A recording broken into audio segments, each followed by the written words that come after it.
Welcome to another Moments in Time. It is January 4th, and our caption for today is This Was Home. This morning, the train station was overtaken by the homeless. From my vantage point, one man was seemingly transcendent to the third heavens. The place where your snore rises to a crescendo and falls into a noisy, indistinct grunt. This was home, I mused. Homeless but home. A play on words, right? Home is often said to be where your heart is. But can I submit to us today that your heart can be in a place that really mirrors hell? Primarily for this context, would you mind if I say that home is where you can sleep? Minus the humorous undertone. It underscores that where we call home should be where we can lay our head to rest and where we can actually sleep. David highlights the difference in Psalms 4 and verse 8.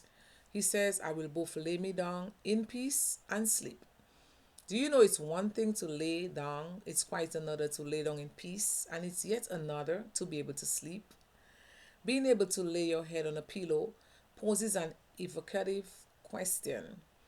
Are you able to slumber peacefully, or do you stay wide awake looking at the ceiling? Is sleep escaping you because your mind is so perplexed? Who can sleep peacefully in a place where there is just constant drama, contention, and abuse? If you can lay down your head in peace and sleep, dear listener, it's a good place to say thank God. Because you see, a lot of people don't get that privilege. I now understand why my host parent in California would often say, don't be too hard on folks who sometimes find themselves sleeping at church. She would usually say, perhaps it might be the only place that they get to sleep in peace. Today, endeavor to make your home a restful and peaceful place for everyone who lives there. Back to my story. Half an hour later, at the train station, from my extreme right, another gentleman stood wide awake.